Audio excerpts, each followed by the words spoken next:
kanalıma hoş geldiniz. Bugün sizlere Gaziantep'ten, anne mutfağından bir tarif ile geldim. Bugünkü tarifimiz büyük küçük hepimizin severek tüketeceği, kışın en güzel lezzetlerinden olan fırında palamut tarifi. Buyurun bu lezzetli tarifimize başlayalım. Evet değerli izleyenlerim, yaklaşık burada 2,5 kilo temizlenmiş palamut balıklarımız var. Şöyle ortadan ikiye böldürdüm. Yapacağım tarif için en uygunu bu şekilde temizlenmesiydi. Sizler isteğinize göre halka halka doğrayarak da yapabilirsiniz. Arttırabilirsiniz, azaltabilirsiniz. Kafa kısmını falan aldırdım ben. Şimdi sizlerle şöyle bir sosunu yapalım ilk önce. Yarım çay bardağı sıvı yağ. 1 tatlı kaşığı kırmızı pul biber, yarım çay kaşığı karabiber.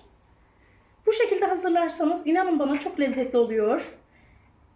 1 tatlı kaşığı kadar tuz. 4 adet defne yaprağı. Aromasını da bırakıyor zaten baharatlara ve yağa. Bu şekilde karıştırıyoruz sıvı harcımızı, sosumuzu. Şimdi arkalı önlü balıklarımıza bunu hepsini sürüyoruz. Sosumuzu bir kenara bırakıyorum. 2 adet büyük boy soğanımı halka halka doğradım.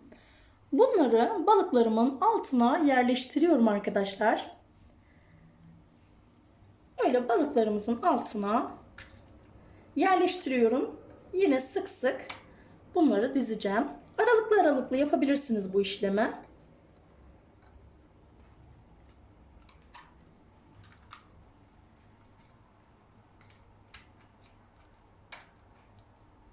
Ben sizlerle paylaşmak adına önceden yerleştirmedim göstermek için.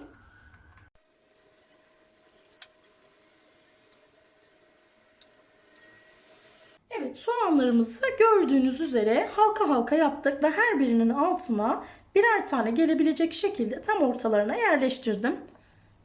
Soğan çabuk pişen bir sebze olduğu için üstlerine yerleştirmeyi tercih etmedim. Şimdi soslarımızı balığa her yerine sürüyoruz.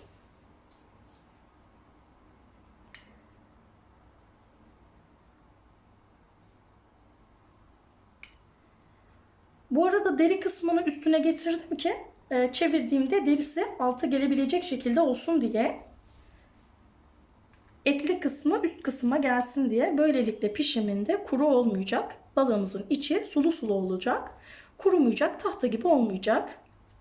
Bakın defne yaprağı da o kadar güzel yapışıyor ki zaten altta kalacak bunlar da. Çevireceğiz şimdi balıklarımızın. Diğer yüzeyine de sürmek için.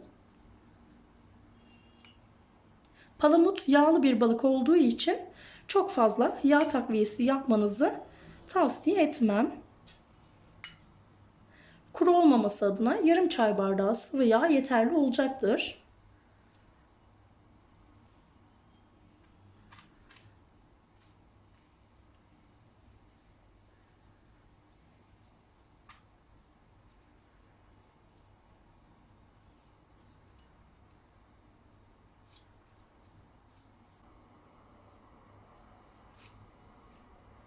Evet. Her yerine iyice sürdükten sonra balıklarımızı şimdi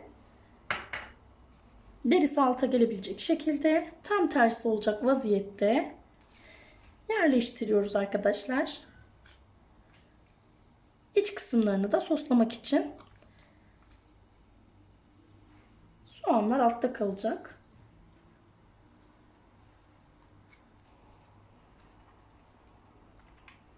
Şimdi çevirdiğimiz balıkların yüzeyine de yine sosumuzdan sürüyoruz.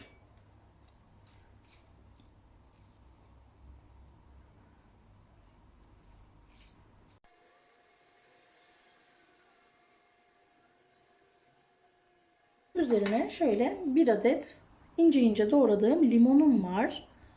Bu limonu da üstlerine diziyorum.